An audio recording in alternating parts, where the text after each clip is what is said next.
Hi, welcome to the HR creation. ಇವತ್ತು ನಾನು ಒಂದು ಸಿಲ್ಕ್ ಥ್ರೆಡ್ಡಿಂದ 6 ಎಳೆ ದಾರನ ಹೇಗೆ ತೊಗೊಳ್ಳೋದು ಅಂತ ಹೇಳ್ಕೊಡ್ತಾ ಇದ್ದೀನಿ. ಅದಕ್ಕೆ ನಾನು 2 ಕಾರ್ಡ್ಬೋರ್ಡ್ ಶೀಟ್ ಪೀಸ್ನ ತೊಗೊಂಡಿದ್ದೀನಿ ಮತ್ತು ಒಂದು ಸಿಲ್ಕ್ ಥ್ರೆಡ್. ಇದರಿಂದ ಫಸ್ಟು ದಾರನ ಎಳ್ಕೊಂಡು ಸಿಲ್ಕ್ ಥ್ರೆಡ್ಡಿಂದ ಅದನ್ನು ಫೋಲ್ಡ್ ಮಾಡ್ಕೋಬೇಕು. ಹಾಗೆ ಹೇಳ್ಕೊಡ್ತೀನಿ. ಈಗ ಫೋಲ್ಡ್ ಮಾಡಿಕೊಂಡು ಇವಾಗ ನಮಗೆ 3 ಎಳೆ ಫಾರ್ಮ್ ಆಗುತ್ತೆ ಮತ್ತು ಈ ಥರ ಒಂದು ಗ್ಯಾಪ್ ಫಾರ್ಮ್ ಆಗುತ್ತೆ.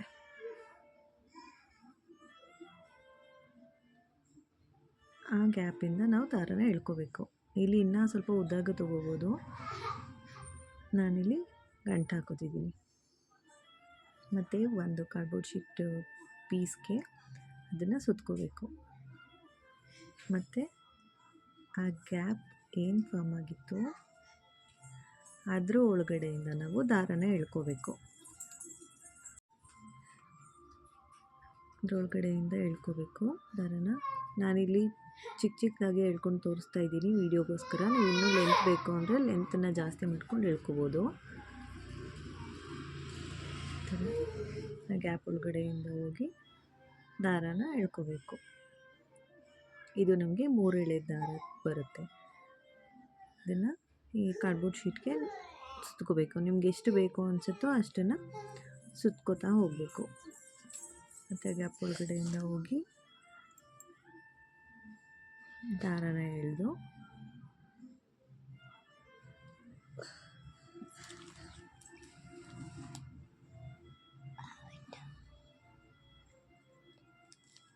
ಹೀಗೆ ಸುತ್ಕೋತಾ ಹೋಗಬೇಕು.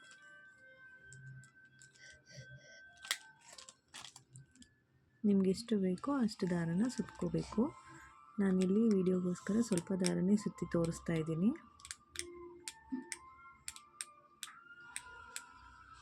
ಹೀಗೆ ಕಂಟಿನ್ಯೂ ಮಾಡ್ಕೊಂಡು ಹೋಗಿ. ನಾನು ವಿಡಿಯೋನ ಸ್ವಲ್ಪ ಫಾಸ್ಟ್ ಮಾಡಿದ್ದೀನಿ, ನಿಮ್ಗೆ ಅರ್ಥ ಆಗಿದೆ ಅಂತ ಅನ್ಕೋತೀನಿ.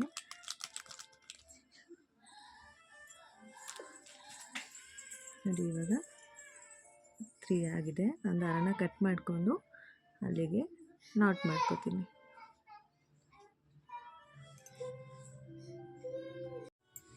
ಇವಾಗ ನಮಗೆ 3 ಎಳೆ ದಾರ ರೆಡಿಯಾಗಿದೆ. ಮತ್ತು ನಾನು ಇನ್ನೊಂದು ಕಾರ್ಡ್ಬೋರ್ಡ್ ಶೀಟ್ಗೆ ಸೇಮ್ ಮೆಥಡಲ್ಲೇ ಕಂಟಿನ್ಯೂ ಮಾಡ್ತಾ ಇದ್ದೀನಿ. ಗ್ಯಾಪಲ್ಲಿ ಹೋಗಿ ದಾರ ತಂದು ಸುತ್ಕೋಬೇಕು. ನೀವಿನ್ನೂ ಸ್ವಲ್ಪ ಉದ್ದದಾಗೇ ಎಳ್ಕೊಂಡು ದಾರನ ಸುತ್ಕೋಬೋದು. ಒಂದೊಂದು ಸರಿ ಗಂಟಾಗ್ಬಿಡುತ್ತೆ ತುಂಬ ಉದ್ದ ಎಳ್ಕೊಂಡ್ರೆ. ನೀವು ನೋಡಿಕೊಂಡು ದಾರನ ಎಳ್ಕೊಳ್ಳಿ.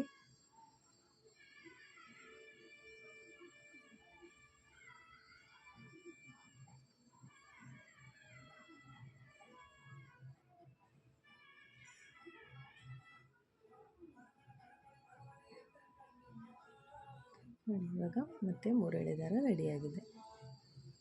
ಮತ್ತು ದಾರನ ಕಟ್ ಮಾಡಿಕೊಂಡು ಇವಾಗ 6 ಎಳೆ ದಾರ ರೆಡಿ ಆಯಿತು.